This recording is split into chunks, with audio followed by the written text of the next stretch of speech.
is March 31st, which means it's time for a monthly update.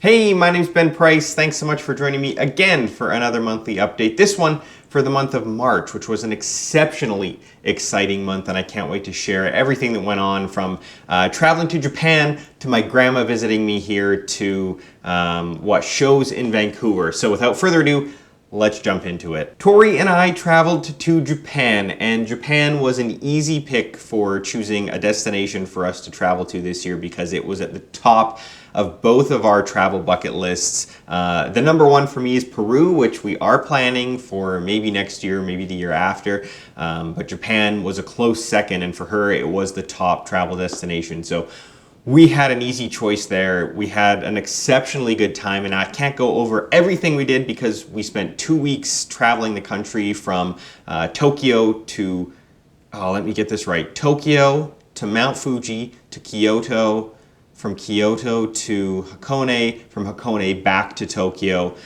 We did a day trip here and there to some other smaller places, but those are the big highlights, and I'm going to touch on 3 of the things that I thought were my most memorable items from the entire trip. I think this one goes for a lot of people when traveling to Japan, Asian countries in particular, the food. Tori and I were both looking forward to the food, and I have to say it did not disappoint. We had amazing meals from ramen to sushi to Japanese curry, everything in between, and we loved every single meal. Some of them stood out more than others, and I will touch on one of those right now because Tori booked a tuna omakase meal. And if you're not familiar with omakase, it's a Japanese way of preparing a meal, and it basically means I'll leave it up to you, or I trust you, chef. So the chef, whoever that happens to be on the particular day, prepares the meal for you. You don't get any options. You might get to give a preference or two here and there, but they decide the order of the meal, what you'll be eating, and when and how. It was amazing. We both love tuna a lot, and we booked this one particularly because it was an all tuna omakase. So we knew we were getting tuna, but the type of tuna or the position, the cut of tuna and how it was prepared was left up to them, and we had an amazing time. One of the highlights of that meal was the tuna rib that they gave us, and then a wooden spoon that you got to scrape off the meat that was left over from the fish after they had cut it up for using on different types of sushi and in different meals. So that was a fantastic meal. We definitely were thinking about it the entire rest of the trip because it happened, on our second or third day.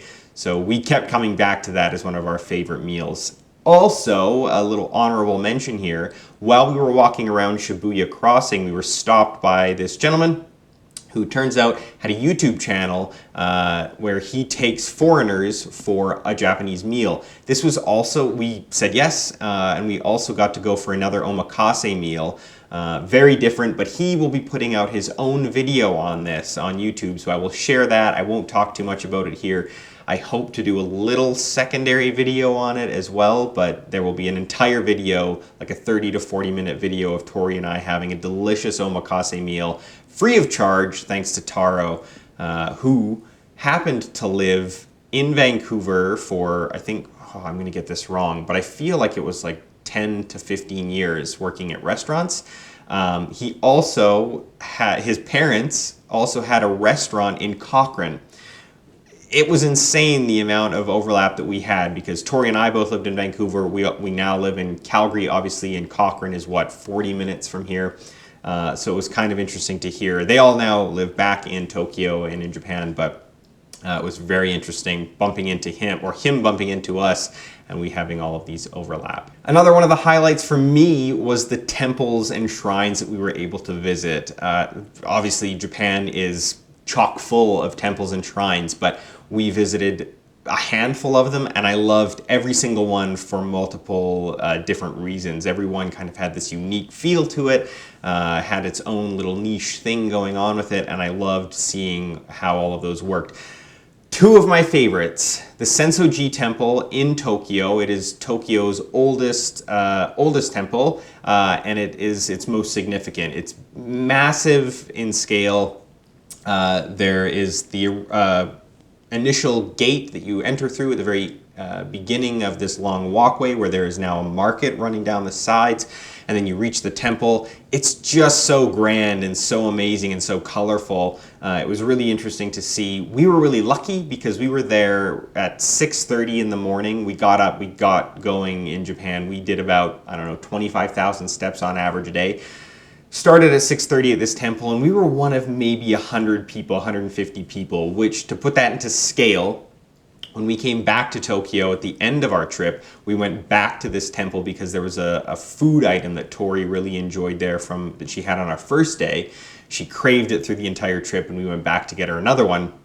And there was about, I don't know, 1,000 people just at the entrance alone taking pictures. So we got to see the temple with relatively few people, kind of had it to ourselves essentially, and it was a really, really interesting experience. So Sensoji Temple was definitely one to remember. The other was the Thousand Torii Gates. I can't remember the name of that temple in Japanese, but I'll put it on the screen here, and obviously pictures and videos. But the Thousand Torii Gates was just so grand. Now, you're probably thinking, if you know about the Thousand Torii Gates, why would this be one of your favorites? Because you hate hiking, Ben. Yeah, I do. But it was just so cool. We walked up the steps all the way to the very top, and that was in itself about 25,000 steps. But it was a hike.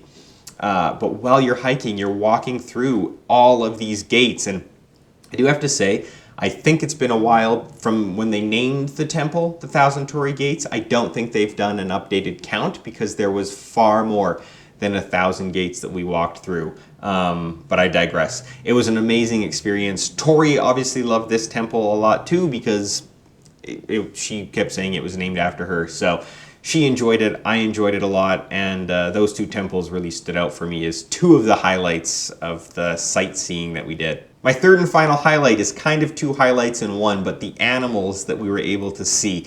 One, we went to Nara Park. We took a day trip from Kyoto to Nara on this beautiful train to see the deer. Now, I know you're thinking, you're Canadian, you see deer all the time, which is true.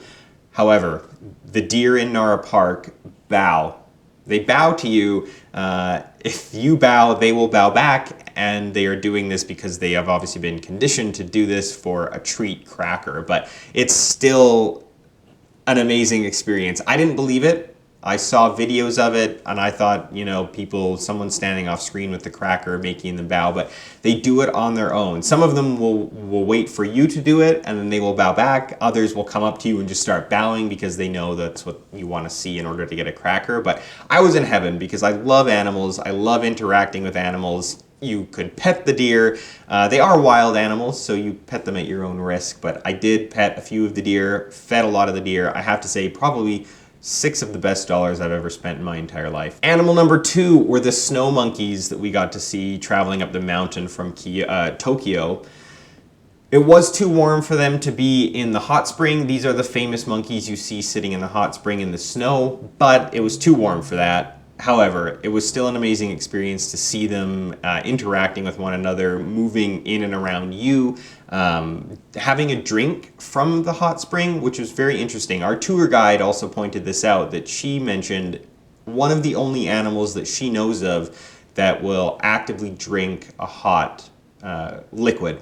So I thought that was kind of interesting. They're so cute, so fun to watch and be around. No petting these ones. They are extremely wild and monkeys, so slightly dangerous and very strong. So stay away from them in that sense, but really cool to be in and around and interact with in that way. Before I move on to the other things that went on this month aside from Japan, I have to thank Tori. I did nothing to help plan this trip, and when I say nothing, I mean absolutely nothing. Not an idea contributed here, not an ounce of research. I'm a horrible person to plan a trip with. Tori deserves all the credit for an absolutely life-changing, once-in-a-lifetime trip, first trip to Japan. She did an amazing job. I had so much fun. I do not deserve her. She's phenomenal, and if you see her planning a trip in the future, just know that she is doing that all on her own, because I'm so bad at it. I just get too overwhelmed with all the decisions, and it was fantastic. I cannot thank her enough. I cannot express enough gratitude to her for planning such an amazing experience for me. I know she wanted to go and she would have to plan it for herself anyway, but for her to be able to do it for two people and make everything go flawlessly from day one, everything was planned out meticulously, and we always had something to do, somewhere to be, which was grueling, I will say, but had an amazing time. I love you so much, and I can't wait for you to see where we're going next. I can't wait to see where you're taking me. Returning from Japan, we got in at 12:30 noon, 12:30 on Monday. 8 o'clock Tuesday morning, I flew out to Vancouver for 3 days to partake in the Magic Festival, Sean Farquhar's and the Vancouver Magic Circle's Magic Festival. I thought it was only 2 years old. It turns out it's a 2-year-old festival in the state that it's in now. However, apparently it's been going for several years in and around Vancouver in different locations. But because Sean now has a permanent space in New Westminster, the festival takes place on a grander scale with more shows, and I was lucky enough to be a part of one. I was the gala performer for the Vancouver Magic Circle's annual gala. It was phenomenal to be their guest. Everyone treated me with such kindness. I have to thank Sean and Lori and Hannah Farquhar for hosting me at their house. Sean picked me up in the morning when I landed, took me for breakfast. I got the comfiest bed at their home. They fed me, they treated me so well, and I can't thank them enough for hosting me.